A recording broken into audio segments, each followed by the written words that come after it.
हाँ शिव, क्या होगा? अब आ गया।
Uh, Sorry for brief interruption. Uh, I don't know why it happened. Maybe technical failure, light failure due to some issues. Anyway, let's continue. So, I was discussing about the diaspora, right? And issues of safety of Indian abroad. Now, regarding issues of safety of Indian abroad, I must tell you that there are four important issues involved in this: MOU on manpower, social security agreement, and the third one is e-migrate project. E-migrate project, how it ensures safety of worker, etc. So we'll be discussing that in detail. And the last one is OWRC, that is Overseas Worker Resource Center. Now, after discussing this, we'll move on to issues of welfare. Issues of welfare under this will be discussing about various welfare programs initiated by the government of India to bring diaspora closer to India. Now, under this, we'll be discussing about Pravasi Bharatiya Divas, Indian Community Welfare Fund, then Mahatma Gandhi Pravasi Suraksha Yojana, which has been discontinued, but since it is in the name of Mahatma Gandhi, so we'll be discussing that as well. Then Pravasi Bharatiya Bima Yojana, then Know India program, Study India program, scholarship program for diaspora children, then tracing the route, voting rights to NRI, and helping Indian women in distress who have been divorced or deserted by their NRI husbands. So this will conclude your Indian diaspora topic. Now, before proceeding further, let me tell you one very important thing. You will hardly find any material, any reference book in the market on this particular topic. Second, this topic is independent. It is a mix of history, polity, economy, geography, everything. So I must tell you that probably whatever thing you are going to learn from this particular topic, you may use it as a value addition most of the places, in most of your topics, wherever it is desired. So that is one important aspect associated with this particular topic, right? And this is not a part of international relation. This is independent topic. So now let's start with the topic. Now in diaspora. So normally when I ask this question in the class, the answer which I get from the students, they say that migration of people from one country to another country. Then I put a counter question to them. Then why don't we call them migrant? Why we are using a specific word diaspora for them? So it definitely means that these two words may be having different meaning. So what is diaspora then? Then they realize their mistake, that diaspora may be different. So now let me tell you what is diaspora. Now migration, you know, is a process through, and it's get completed if you move from point A to point B. So you have migrated. So everybody who moves from one country to another country is a migrant. But who is diaspora? The people who maintain their distinctive identity while living in a host country is a diaspora. So, where one process gets completed, the other starts. The process of diaspora formation starts. So, try to understand this. Like suppose everybody who has migrated, all of them are not diaspora. Why? Because the people who have assimilated, they cease to be a diaspora, and the people who have integrated, they continue to be a diaspora. So everybody is a migrant, but diaspora is different from migrant. Now I will give you two popular examples in order to make this particular point more clear. The example of Mr. Rishi Sunak and Kamala Harris. Now whom will you consider diaspora? Obviously Rishi Sunak. Why? Basically because despite being Prime Minister of UK, he has maintained a distinctive identity following Indian culture, Indian tradition. And why not Kamala Harris as diaspora? because she has assimilated in the society, in the culture, in the foreign land, in the foreign country.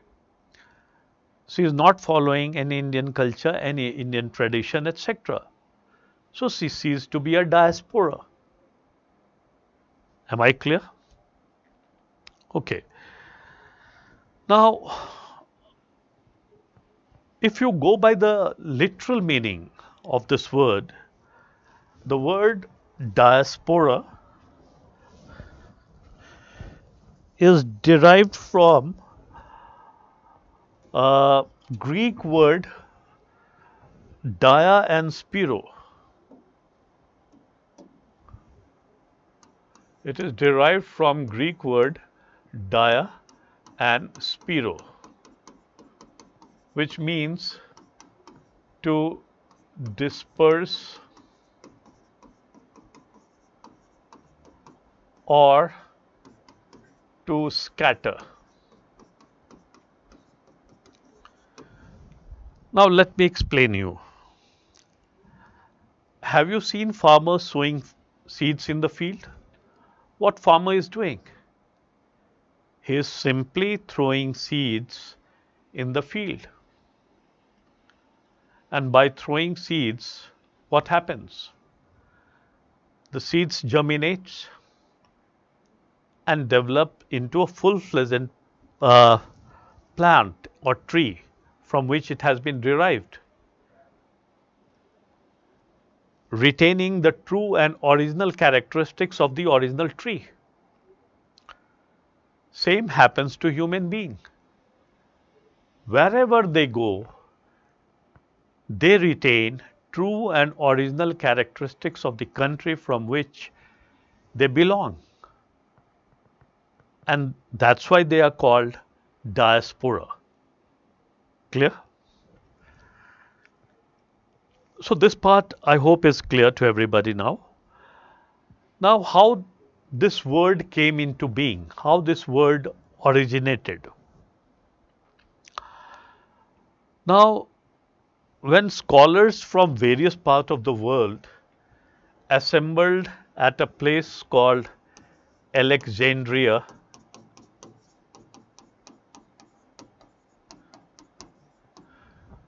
to translate first five books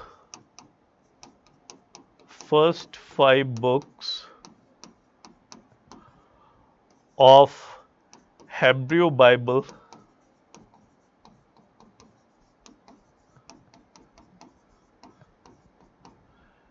into Greek.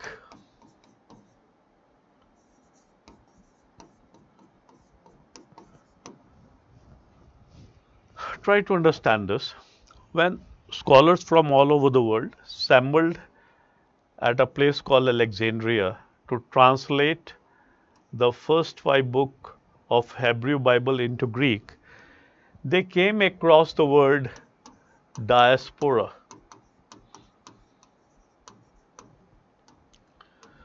Now on translation it meant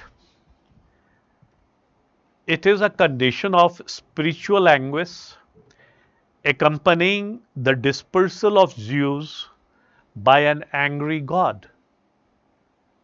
It further says, the Lord will cause you to be defeated before your enemies. You will come at them from one direction, but you will be driven in all directions.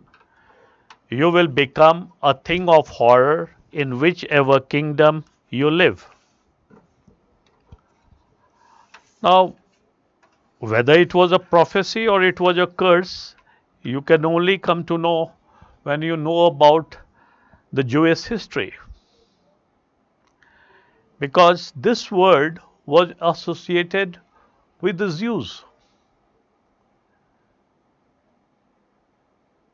Now, try to understand.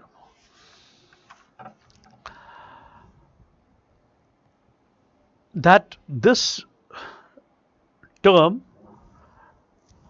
the term diaspora,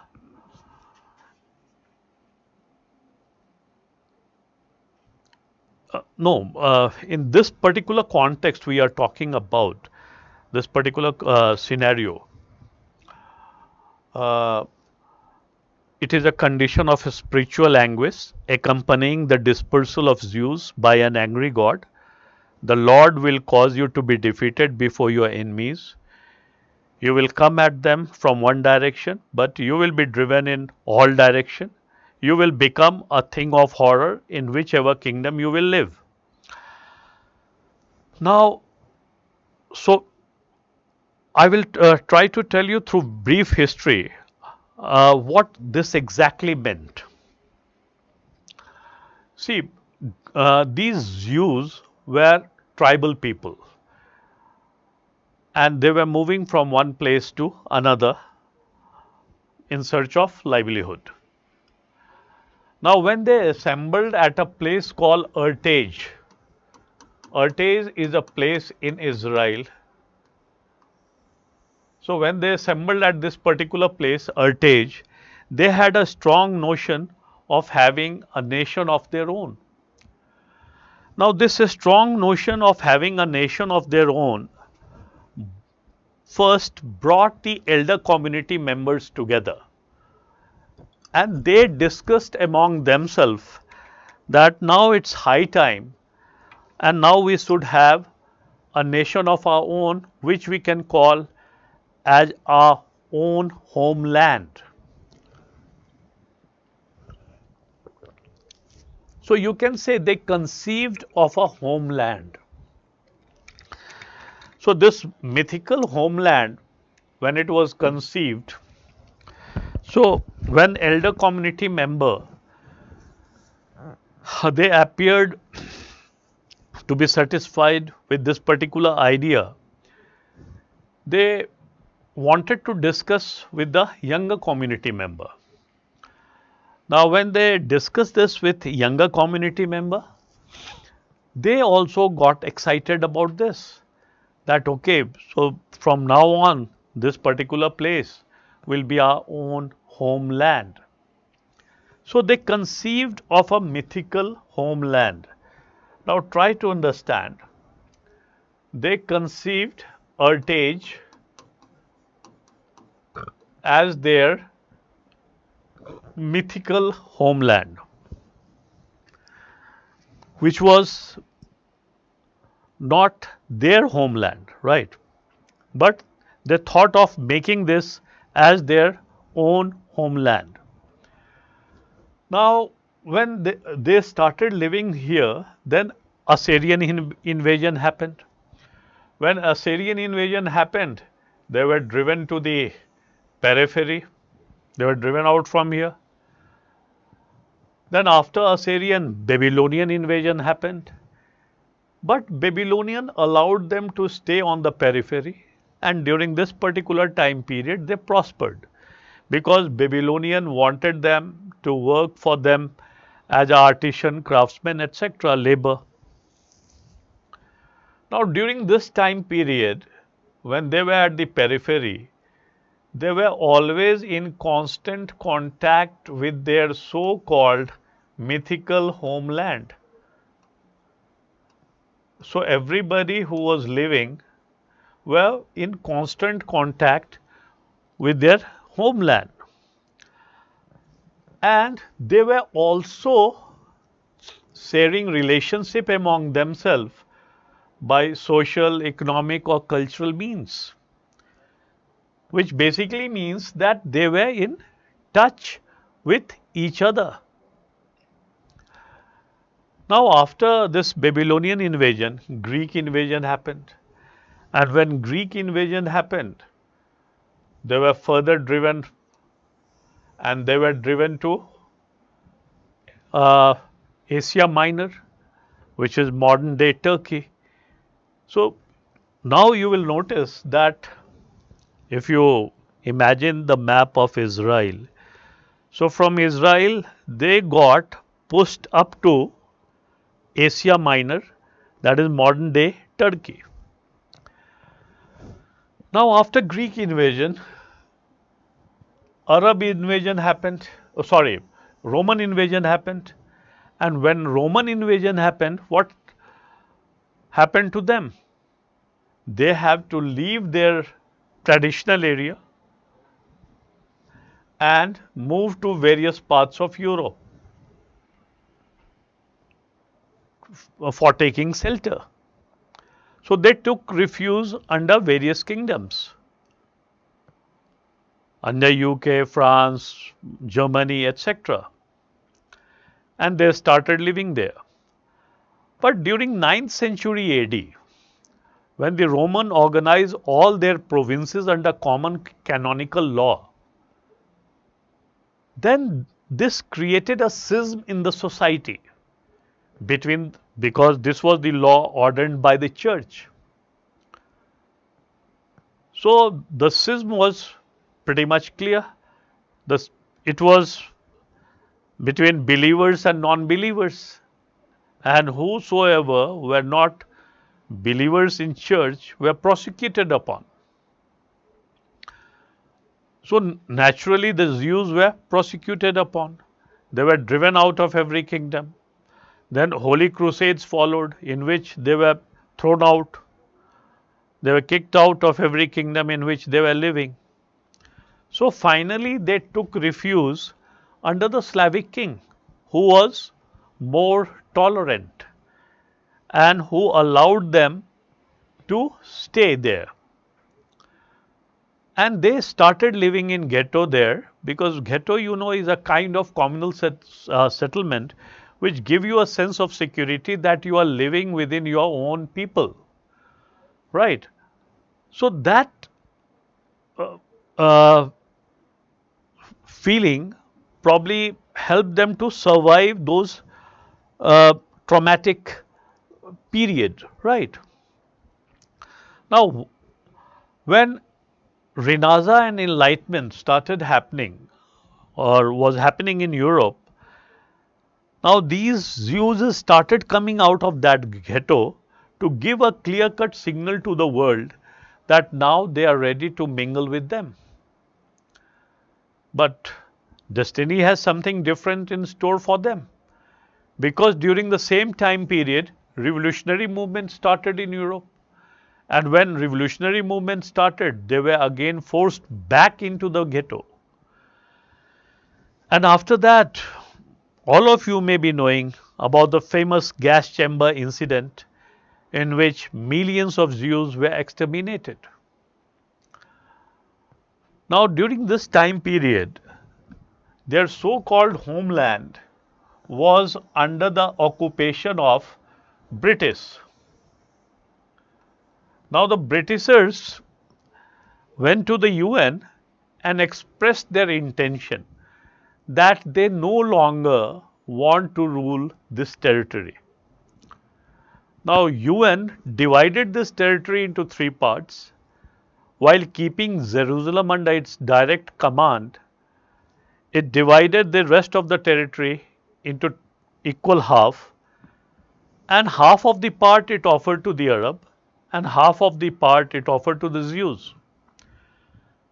The Arab refused this offer, whereas the Jews grabbed this offer with both their hands. And the mythical homeland which they conceived nearly 2000 years ago, now that became a reality in 1948 under the leadership of Mr. David Van Gurion. And that's how the state of Israel came into being. Right? So, this is how the word diaspora has originated, and this is the meaning. Now, what you have learned from this? Now, I told you in the beginning whether it was a prophecy or it was a curse. It's very hard to say, because both seems to be correct. Because something which is foretold so many years in advance was exactly true. And you can also say it was a curse, because it is a condition of a spiritual anguish accompanying the dispersal of Jews by an angry God. Anyway, now what we learned from this story, try to understand. Now, had the Jews assimilated or followed the culture, tradition, etc. of the country in which they were living, they could have avoided this traumatic experiences, prosecution, uh, etc. But they never compromised on it. They never compromised on their nationality, their ethnicity, their religion, language, etc. And that's why they were known as diaspora. Because throughout history, they maintain their distinctive identity. And that's why they were known as diaspora. Now, even if you go by the Oxford Dictionary definition on diaspora, till 1993, as late as 1993, it described the word diaspora as expulsion of Jews from their holy land Israel. So this word for 2000 years was associated only with the Jews. Clear? Now, the term was probably first used in 2nd century BC by Greek-speaking Jews in reference to their exile from their holy land Israel. The term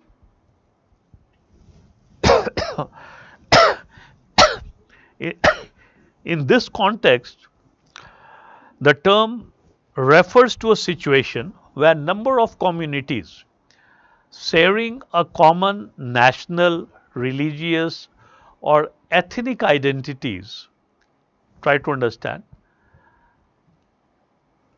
The term refers to a situation in which number of communities sharing a common national, religious or ethnic identities exist apart from a common homeland. Right. Uh,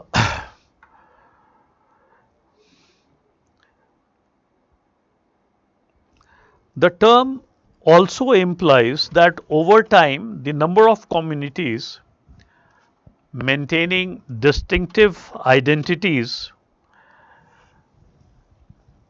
despite their existence as a distinctive minority living in a host society. Now, it is pretty much obvious that the diaspora may be in minority in the host country.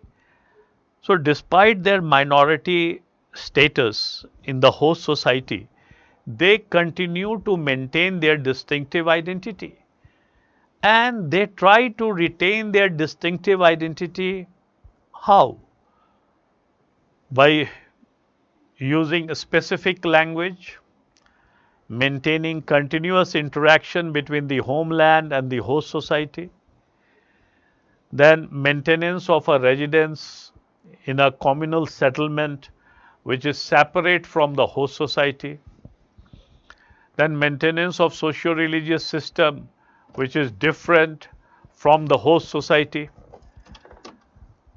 So, you can say that this particular terminology, diaspora,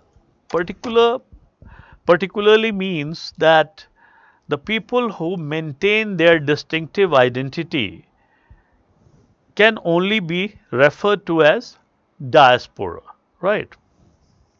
Okay. Now I will give you an outline so it will be easy for you people to follow it. This was the introduction I gave you.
So the outlines are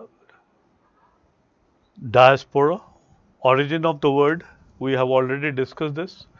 Views of different scholars, we'll be discussing about two scholars, Tololin and Van Eer. Characteristics of diaspora, classification of diaspora.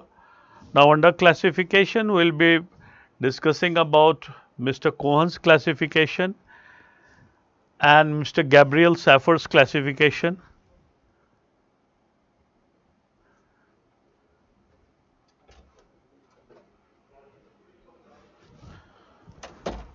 Now under Gabriel Saffer's classification, state-linked diaspora and stateless diaspora, and second one is based on timeline, so historical, modern and incipient. Okay, so regarding the question about dictation, yeah. See, this is not a part of your syllabus. This is part only for your understanding's sake. So this I won't be dictating. Otherwise, I will be dictating everything which is important and relevant for you, and I can assure you that you don't have to look for material on diaspora anywhere else except updation. And updation you have to do either through newspaper or through Ministry of External Affairs website. Only two sources I'm telling you. Don't go for any other source apart from these two. So rest assured, and I'm telling you with lots of confidence, right? So this part, the part which is not part of your syllabus, I will say that if you want, you can make running notes, but definitely when we start Indian diaspora, I will be dictating each and every aspect. Okay, so origin of the word, I have already discussed. So regarding views of different scholars. So regarding views of different scholars, now you may, as I already said when I was starting the class, that it's a very nascent or very recent study, hardly 35-40 years old. So lots of work is still going on. So what happened was that in the 20th century, that after say in 90s or late 90s, due to globalization, communication revolution and decolonization, etc., people started moving at a faster pace from one place to another, and they started calling themselves diaspora. Now, it was quite natural that it attracted the attention of the scholar, that whether it is appropriate for these community to call themselves diaspora, because its connotation was no longer monopolized by the Jewish people. You are getting my point? So, what happened? As the diaspora concept matured, alternative definition, different suggestion for more research started emerging, and it led to the emergence of two different school of thoughts. One school of thought which was led by Mr. Tololin, he was believer in inclusivist definition. Mr. Tololin was believer in inclusivist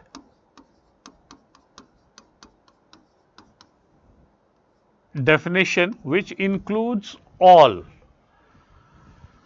Now, according to his opinion,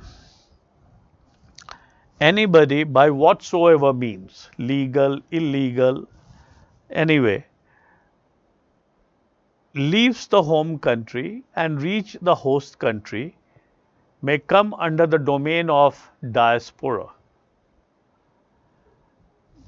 whether he may be expatriate, refugee, guest worker, exile community, overseas community, ethnic community. So, as per his definition, all will be under the domain of diaspora. But his view was contested by Mr. Van Heer, who said no, how it is possible? How it is possible?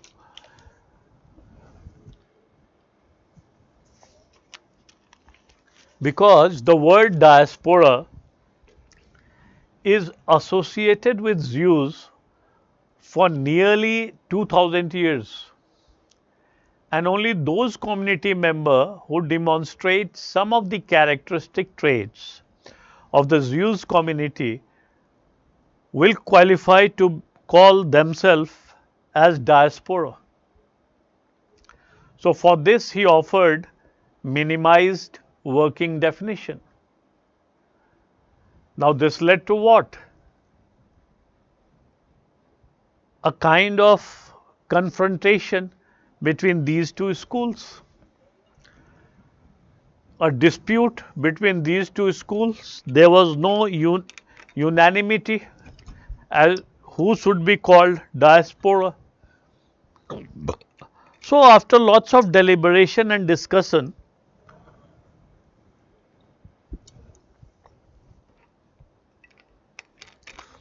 they finally agreed to a particular characteristics of a diaspora, because otherwise the study won't move forward. Now, what was those characteristics on which both of them agreed? So, first let us understand that Tolulin was believer in inclusivist definition.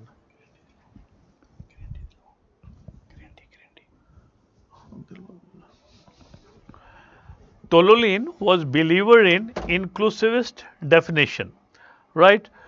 And as I already explained you, which includes each and everybody, whereas Van Heer believed in minimized working definition, that only those community which demonstrate some of the characteristic traits of the Jewish community will be brought under the domain of diaspora. And what were those minimized working definitions? So, first he said dispersal from original homeland to two or more places. Dispersal from original homeland to two or more places.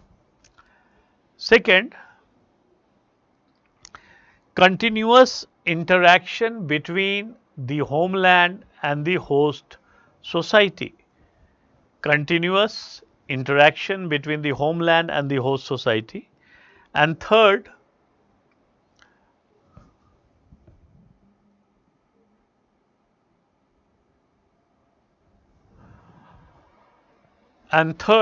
social, economic and cultural exchange between and among the diaspora communities. I will take these two questions, but after this I will take the question in the end itself only, right? So, sir, at the very beginning you have said that it is different from international relation. Find prime ministerial visit. It is along with multiple deals and signs and program mentioning Indian diaspora. Like recent US visit, is it parallel? See, prime minister visit may lead to some of the, what you can say, issues which may be related with diaspora. So that will become important for you people, right? Otherwise, if you see in your topic international relation and then Indian diaspora. So wherever any ministerial or delegation visits, there may be diaspora. But if something different has happened there, it becomes important. Sir, who who are migrated from Pakistan and Bangladesh region at the times of independence to a foreign country, can we call them Indian origin? What is the difference between Indian origin and Indian diaspora? Beta, as I told you, I'm giving you right now, I'm giving you concept of diaspora. I haven't started Indian diaspora. So when I will start Indian diaspora, I will tell you about PIO, person of Indian origin. Then you will come to know about it. No point discussing beforehand. Otherwise, you will get more confused. So we'll go step by step. And after this, I will be taking question only in the end, right?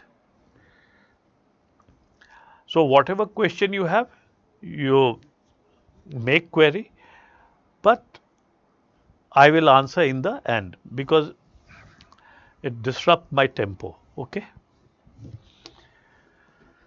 Now, where was I?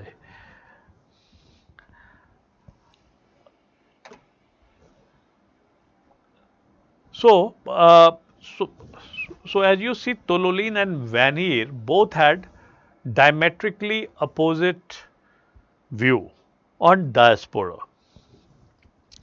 Now, in order to proceed forward, in order that study must proceed forward, they have to agree, they have to uh, come to a compromise.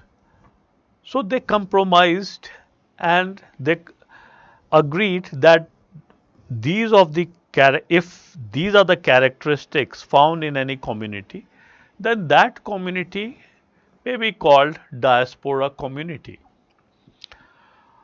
For example,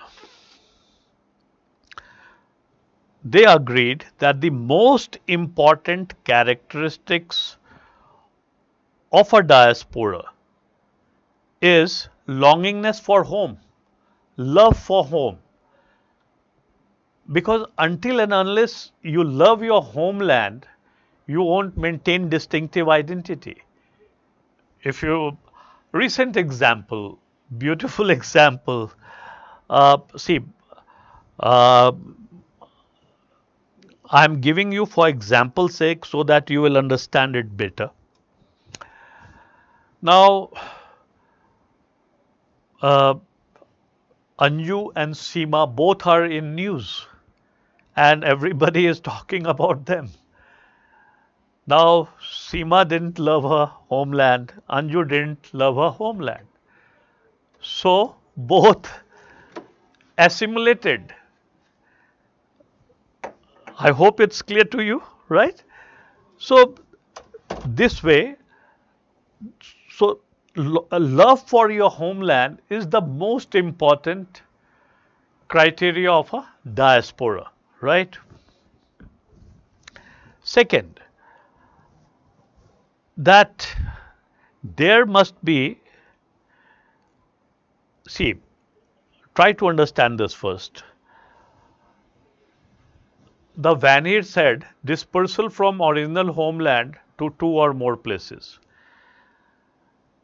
But the new characteristics on which agreement was there was dispersal from original homeland to two or more places.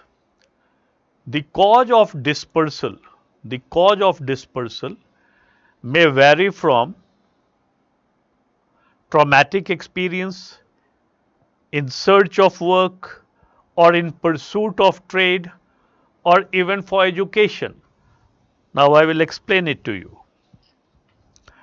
It simply means what?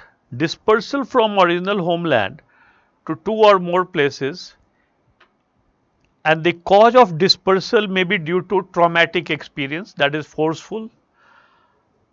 And second, you can say in search of work, that is labor, or in pursuit of trade, that is for trading purpose, traders, or even for education, that is even children, schools, students. So all of them are under the domain of diaspora, right? Now the second characteristics was there must be collective, often idealized memory or myth of a homeland. There must be collective, often idealized memory or myth of a homeland. As in case of Zeus, it further says, in some cases, there is a commitment to creating or maintaining a homeland. In some cases, there is a commitment to creating or maintaining a homeland. Lots and lots of examples, Palestinian, Tibetan, Khalistani, etc. all will be under this domain, right? Third characteristics, a myth of returning back to one's homeland, be it now or in future, temporary or permanent. This myth is grounded in strong ethnic consciousness of the migrant, and it prevents them from assimilating in the host society. Now here, why the word myth is being used?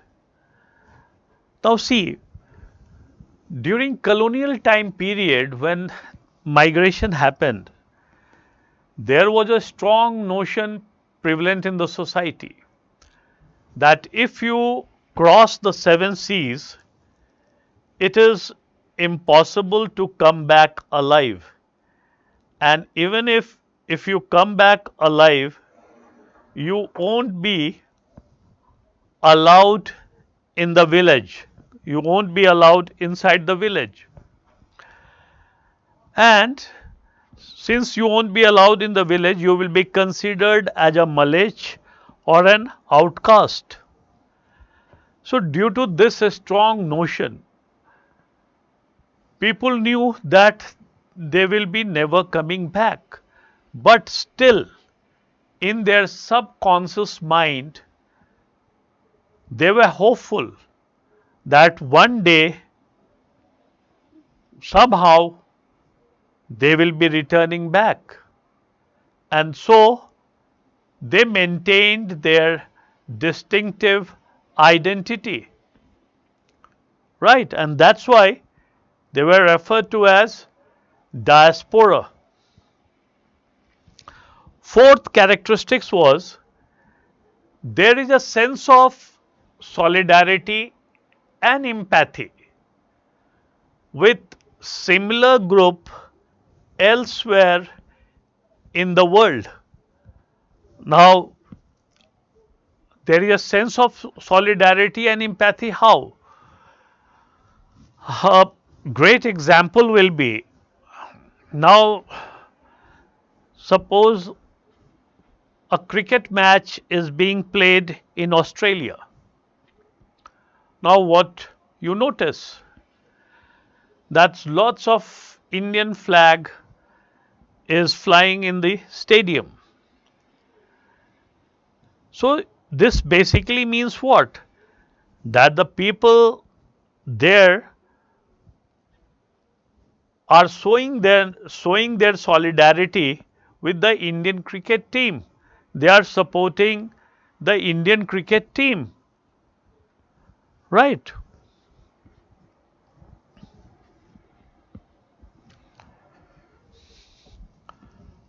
Okay. Now after this, let's move on to the classification part. Now classification, it's very interesting. Cohen's classification and Gabriel Safar's classification. Now, Cohen's classification is based on historical evidence, what he saw historically. So, he has classified diaspora under 5 categories. Now, first is victim diaspora. Now, victim diaspora, as you know, who will be victim diaspora? Jews, obviously, black Africans, obviously. So, they are victim diaspora.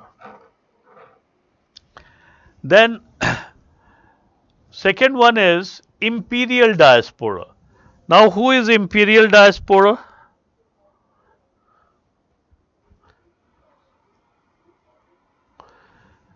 Imperial diaspora, they are basically Britishers, French, Dutch, etc. because they were imperialistic power, and that's why they are known as imperial diaspora.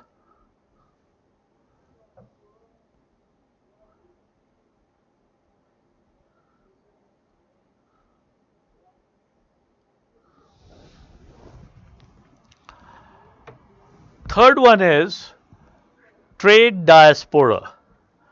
Now, trade diaspora basically refers to Chinese and Arab people who mostly moved out as traders.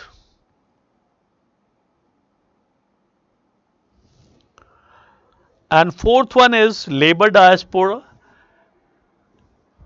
and Indians are known as labor diaspora because 98% of the people who moved out of India during colonial period were labor, and that's why India is referred to as labor diaspora. And the last one is cultural diaspora. Now, cultural diaspora, try to understand, are cultural diaspora basically means where country's culture is preserved in its most purest form.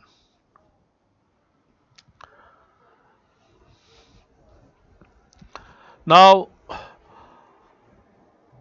and in which country the country's culture is preserved in its purest form. So let me make this more clear. Where India's culture, Chinese culture and African culture are preserved in its most purest form even today. And that country, probably you can say, is Caribbean countries, right? Now, what and why that is so? So, let me explain it to you. Now, when slavery was abolished during the British time period, labor was still needed to work on the plantation field. But from where the labor will come from? The labor will obviously come from British colonies. Now, the now you cannot force anybody to work on the plantation field. So the only alternative was to convince them that they are in a better hand. So a mechanism was found through which an agreement was made in front of a magistrate by which labor felt that they are in secure and safe hand, and they started moving to different destination. Now, when they started moving to different destination, one thing they knew for sure, that this is the last time they are seeing their near and dear ones, their family, their friends, etc., their country, and they will be never able to come back again. Secondly, It, it was a long sea voyage. It took months and months of time to reach the destination, and during that time period some of them died due to seasickness, and they were simply thrown into the sea. No last rite etc. were done on them. So naturally this led to what? Led to total mental, what you can say, uh, torture or tension etc. But somehow they had to survive, they have to support their family. So they worked. After completing their contract period for which they were hired, they were given two options: subsidized return passage, that by paying less amount of money they will be going back home, but nobody opted for this particular option, basically because due to a strong notion prevalent that it is impossible to come back alive, and probably you have committed some kind of sin, and due to which probably you won't be allowed in the village. So what's point going back? Second option was they were offered a piece of land with some money. Now this offer was a win-win situation for both the Britishers and the Indian labor, because the Britishers wanted the labor to stay and the labor got a sense of freedom, security and ownership. That is, from now on they will no longer be labor but will be owner of their piece of land. So most of the labor opted for this particular option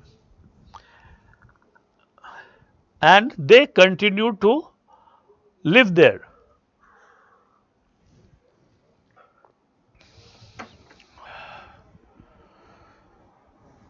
So this was the cultural diaspora, right? And while living there, when they were given piece of land, now try to understand, this was the background information. So when they were given piece of land, what they did with that piece of land? They clubbed all that piece of land together. It was not that 100, 200 people were given piece of land. Thousands and thousands of people were given piece of land. So they clubbed all the piece of land together and formed a village, entire village.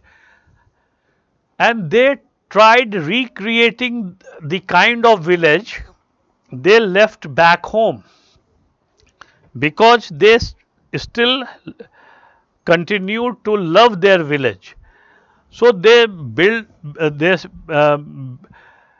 build up the same religious structure which was there in their village, the same kind of what you can say, pond structure etc.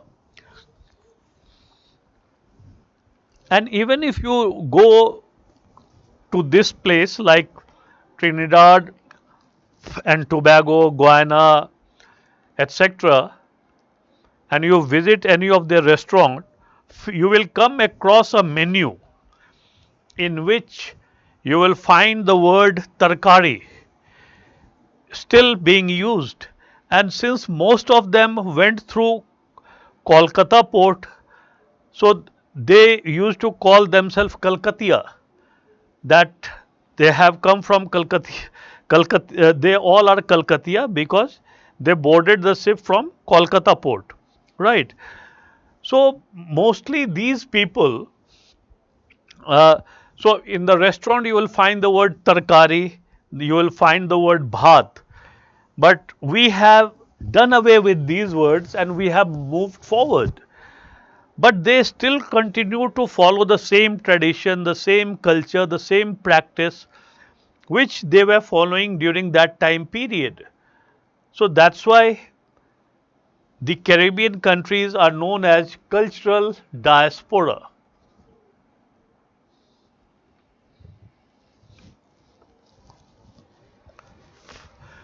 Now the contemporary uh, classification.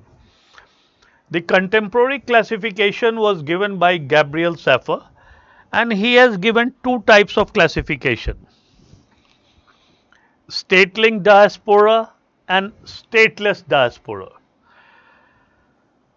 Now see, state here means country. So the diaspora which is linked with a particular country, and the diaspora who have not been able to form their own independent country or state. So a state-linked diaspora obviously are those diaspora who have their own independent state, and the characteristics is what? That they may be minority in the host society, but they continue to be associated with majority in their homeland, right. So that is state-linked diaspora. Now who are a stateless diaspora? Stateless diaspora basically are those diaspora who have not been able to form their own independent state. For example, lots and lots of example, again Tibetan, Palestinian, Kurd, Basque, Khalistani, etc. Because they have not been able to form their own independent state, and that's why they are stateless diaspora. Now, under stateless diaspora, there is a borderline case. Now, who are borderline case? Now, borderline cases basically pertain to all those diaspora who cannot say with 100% certainty from which geographical region they or their ancestor have come from.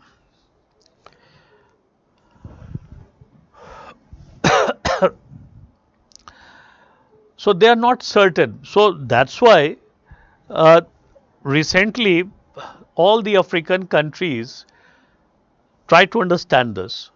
Recently all the African countries have come together to have Pan-African diaspora concept. Now what is Pan-African diaspora concept? Pan-African diaspora concept basically pertains to that irrespective from which part of Africa you belong to, if you are black and you love Africa, you will be a part of African diaspora. Because what happened was, in the survey which was conducted, it was found that lots and lots of black people who are living in US, UK, Canada, Australia, etc., they don't remember with 100% certainty from which geographical region their ancestor came from, and that's why there was a Pan-African diaspora concept. Clear?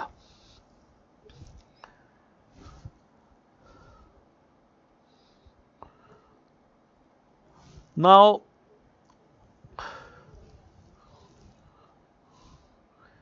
second types of classification: historical, modern and incipient. Now, historical classification, see,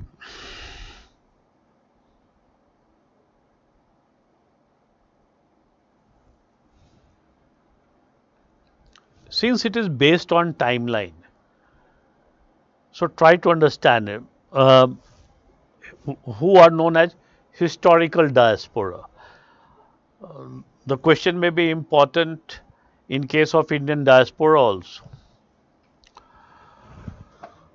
See, here the thing is, here diaspora formation happened at much earlier period. and the state or the country came into being at a much later period.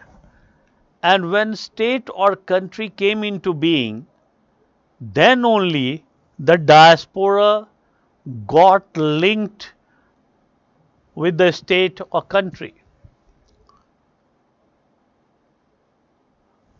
Are you getting my point?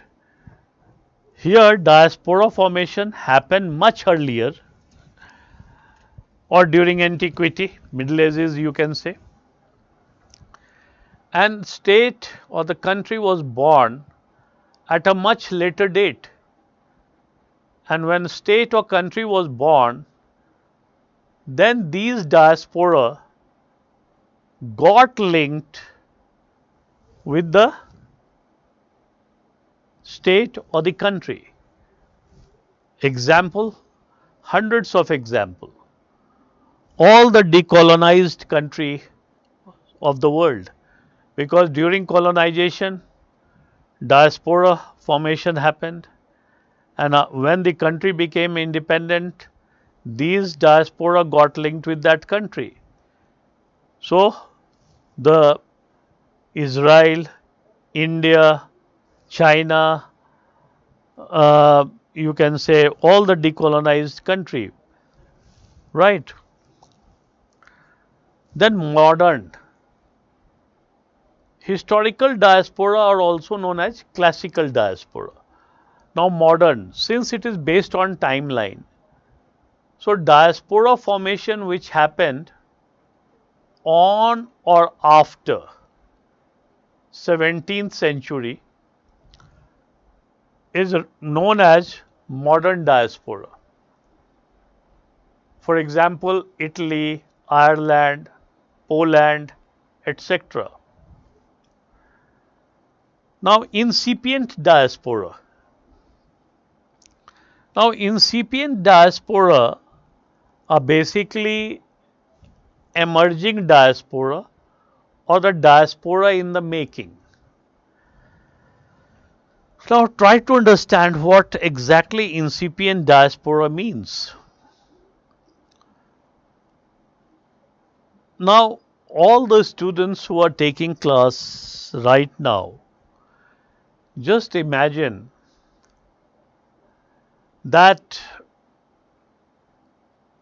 you are part of USSR diaspora, that is before the breakup of USSR. So, if you are part of USSR diaspora, it means that you are from USSR, but you are living in different countries around the world, right? Now, after the breakup of USSR, what will happen to you people? You people will start reorganizing in the home country as well as in the host country, don't you? Like suppose some of you may be from Azerbaijan, some of you may be from Kazakhstan, Uzbekistan, Ukraine, Russia, etc.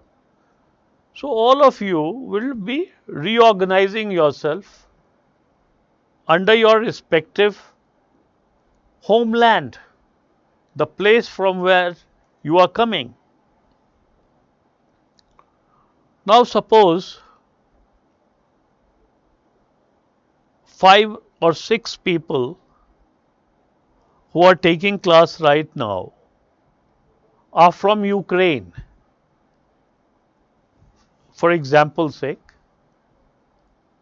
and from Ukraine, Crimea got independence in 2014. So, what will happen now to Ukrainian diaspora? The people who were born in Crimea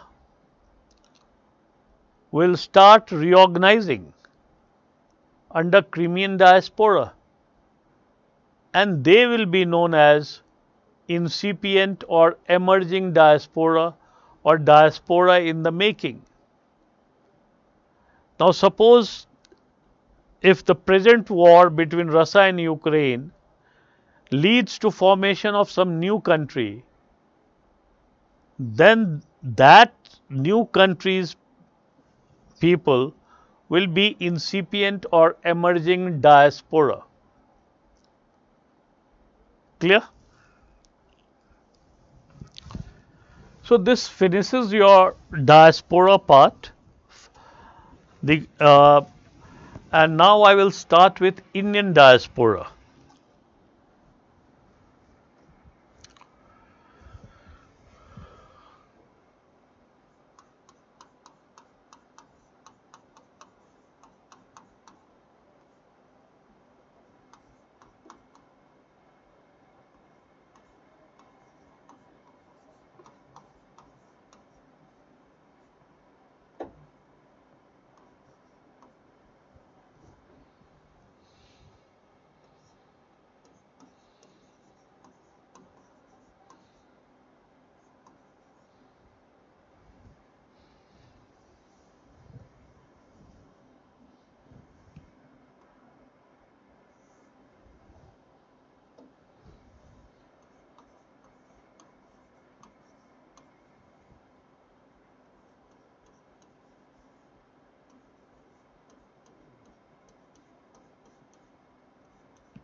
Sorry, I am uh, not well, but still I'm trying my level best. And do bear with me. Okay, let's continue where I left. Uh,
so, under Indian diaspora, we'll start with problem with the term. Now, when I say problem with the term, it basically means what is the problem with the prefix Indian and what is the problem with the term diaspora itself. Then, why maximum diaspora formation took place during colonial period.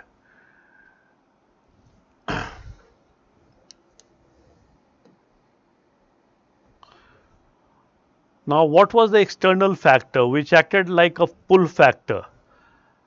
So under this we'll be focusing on industrial revolution, change in consumption habits, abolition of slavery, incentive to plantation, opening up of Suez Canal. Now internal factor under this which acted like a push factor.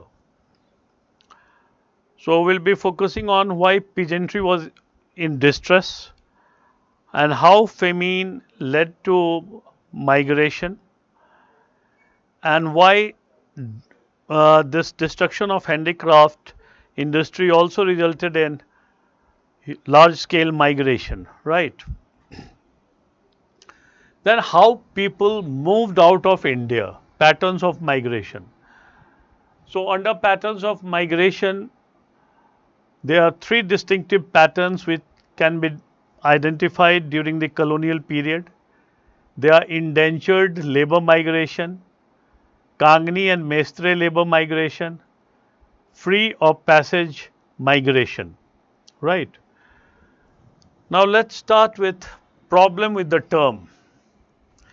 Now before starting with problem with the term, there is a question. So there are many white people also live in South Africa. When why not white people come under Pan-African diaspora? Biswajit, probably you didn't heard what I said was that people who love Africa and who are black. So it is a precondition. If you are black and if you still love Africa, then you will be a part of African diaspora. And definitely the people, white people who are living in South Africa, and if they go into different parts of the world, then they will be a part of South African diaspora. No problem in that. Anyway, now Indian diaspora, problem with the term. Now why the topic problem with the term? And when the topic is problem with the term, it basically means the topic is what? Indian diaspora and problem with the term. So what is the problem with the prefix Indian and what is the problem with the term diaspora itself? Now, if you give a serious thought to this particular issue, it is quite simple. It is simple in the sense that during colonial period, what kind of condition existed in India?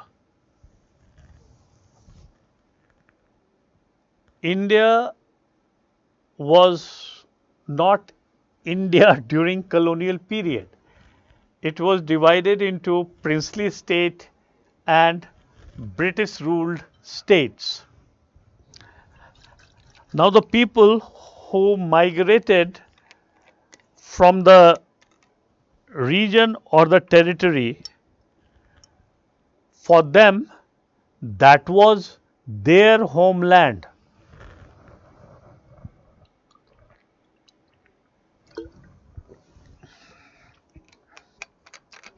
So region and territory was much more important in structuring the migrant identity rather than religion and nationality.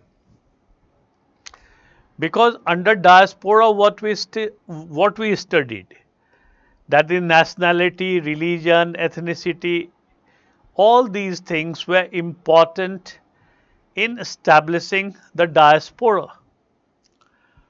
Not in case of India, because India was not born during that time period. India was divided into British ruled state and princely states. And the people, for example, if people migrated from Punjab, they used to call themselves Punjabi. If they migrated from Bengal, they used to call themselves Bengali. If migrated from Bihar, they used to call themselves Bihari. So region and territory were much more important in structuring the migrant identity rather than religion and nationality. I hope this point is clear to everybody now. Now, if it is not clear, I will try to corroborate this with example. For example, you will find a lot more in common between a Bengali Hindu and a Bengali Muslim rather than between Bengali Hindu and Punjabi Hindu. In case of Bengali Hindu and Bengali Muslim, apart from religion, everything will be similar. But in case of Bengali Hindu and Punjabi Hindu, apart from religion, nothing will be similar.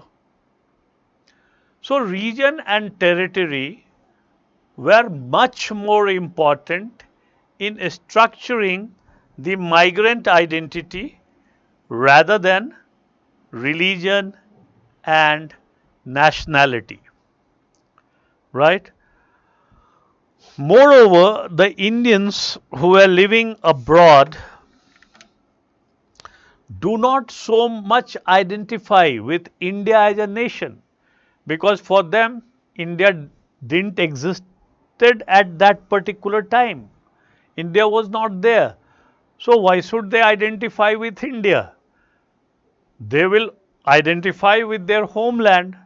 So their homeland was, say, Bengal, Bihar, Punjab, Gujarat, etc. Are you getting my point? So this was the problem with the prefix Indian. Now, how this problem was sorted out? Now, despite this problem, the government of India, after India became independent, made a strong effort to reconnect its diaspora. And here the word Indian is clearly intended to unify all the migrants whose origin lie within the current borders of the Republic of India. That irrespective from whichever place you migrated or your ancestor came from, if that particular place is part of Republic of India now, then you will be called Indian diaspora. Are you getting my point? So this is how the problem was sorted out. That previously people tend to identify with the region and territory from where they or their ancestor migrated. And because it was pretty much clear that for them that was their homeland, not India. But when India came into being, the government said, okay, irrespective from whichever place you have migrated, no problem.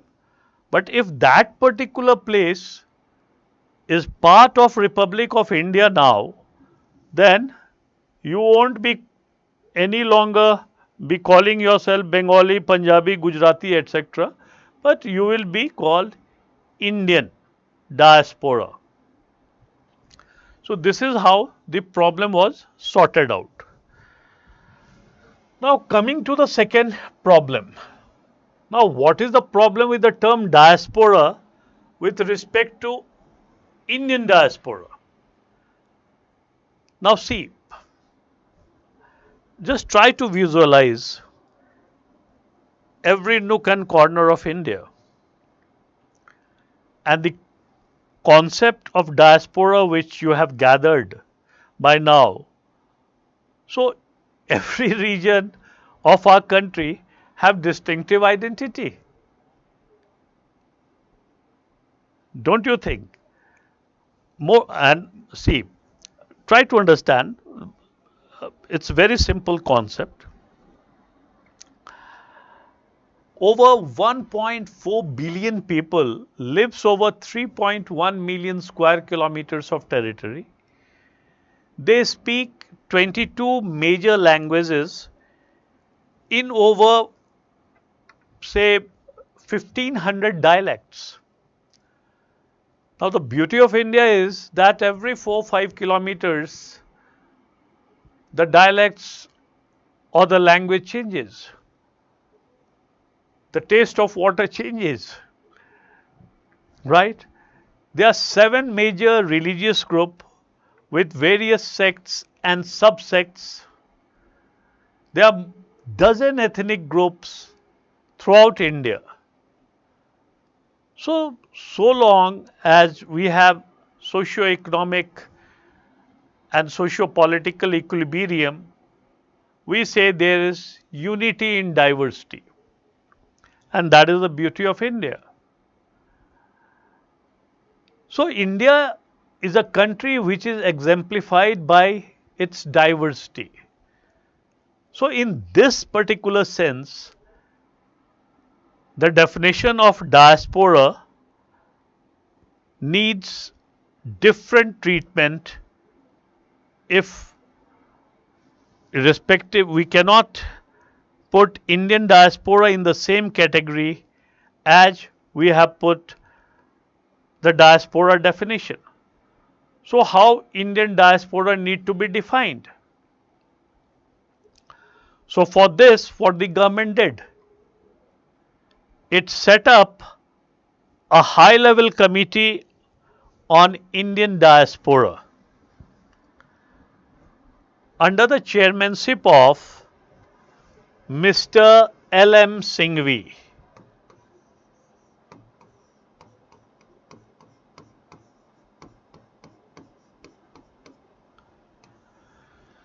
Late Mr. L.M. Singhvi, Lakshmimal Singhvi. Now, he was interested with many tasks, but one of the tasks was to define diaspora and Indian diaspora as per Indian context, which may be relevant for India, right?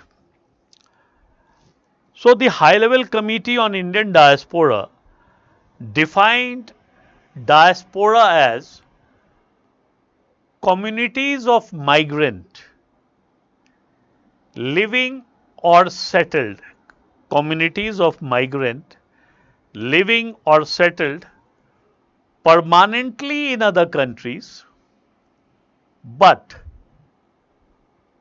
aware of its origin and identity, but maintaining varying degree of linkages with its homeland, may be called Indian diaspora. Sorry, may be called diaspora. Try to understand what the definition says. Communities of migrant living or settled permanently in other countries, but aware of its origin and identity, and maintaining varying degree of linkages with their mother country or homeland will be called diaspora.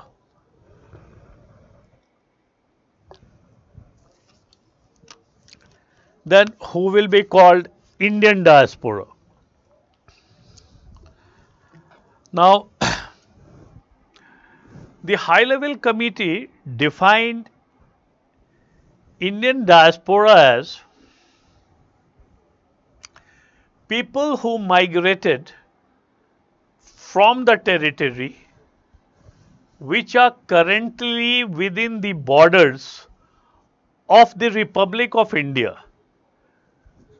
People who migrated from the territory which are currently within the borders of India, and it includes their descendants also. And it further says that the people who have settled in far off places but have still retained their emotional, cultural, and spiritual link with their mother country will be called Indian diaspora.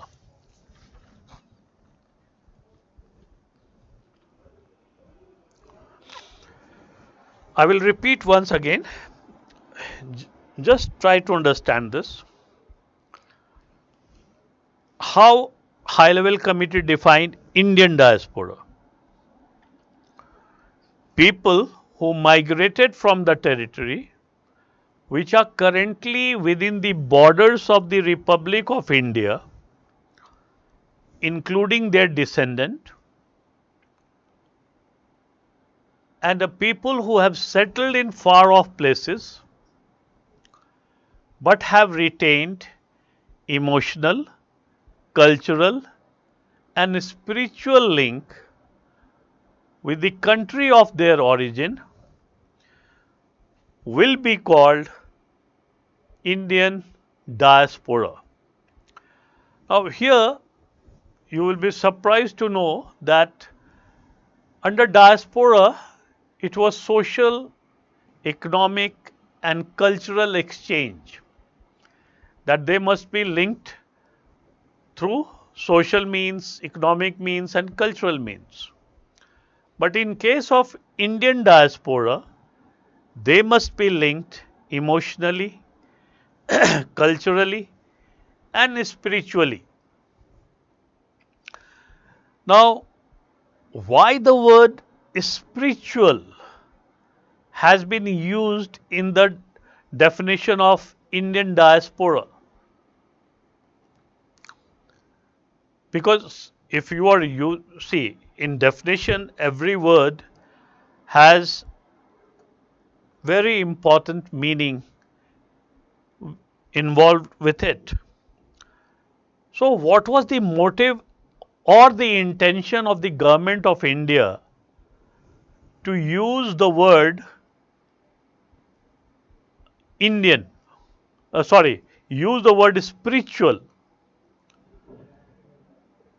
See, if you try to understand this,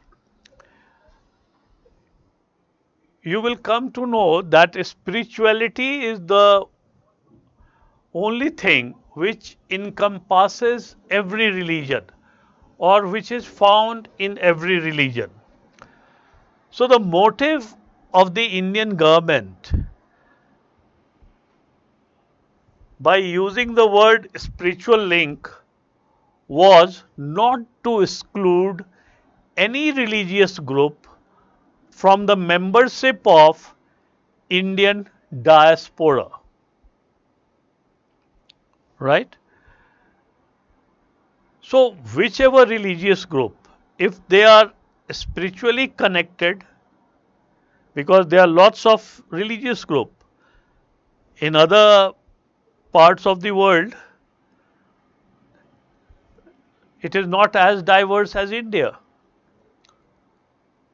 So if you are connected spiritually with your mother country, you will be a part of Indian diaspora. So that was the motive or intention behind using the word spiritual. I hope it is clear to everybody. Yes. Now, if you want to raise any question on this particular section, please raise, because after some time we will be taking break. One question is, Sir, Rishi Sunak migrated from Lahore or Karachi in Pakistan. Then how Rishi Sunak is under Indian diaspora? Very good question. Rishi Sunak not migrated. Rishi Sunak and sister migrated. And they migrated from undivided India. Because during that time period, uh, there was neither Pakistan nor India. So it was the part of India, right?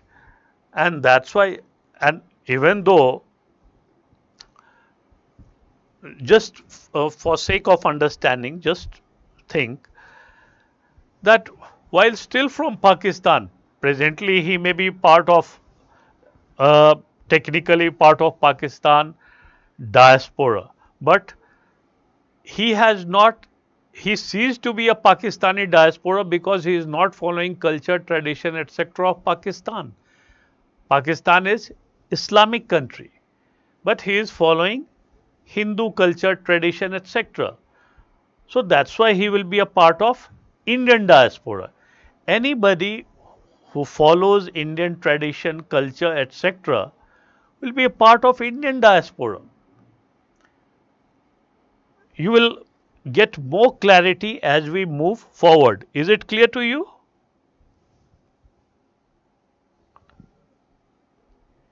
Is it clear, or you want me to, you want more explanation?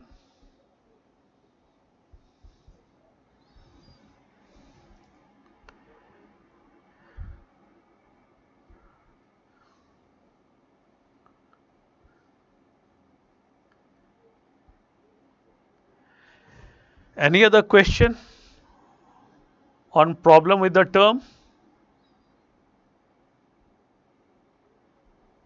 Any question on problem with the term? Or we will start with dictation then?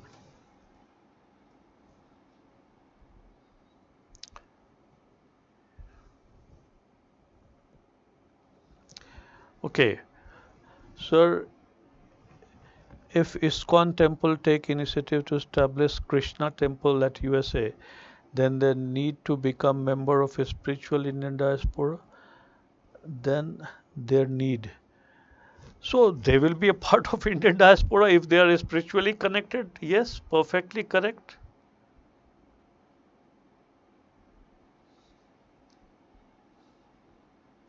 Perfectly correct. Yes.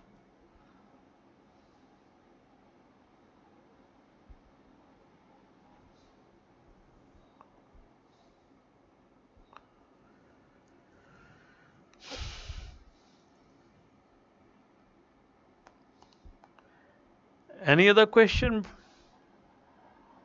Because hardly any time to start dictation. We'll start dictation after the break.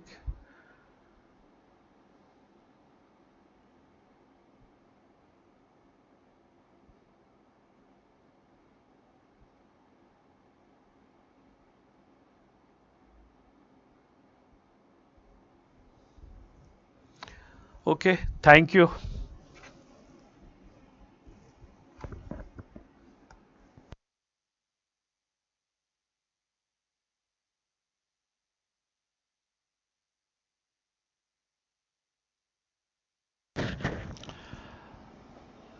See,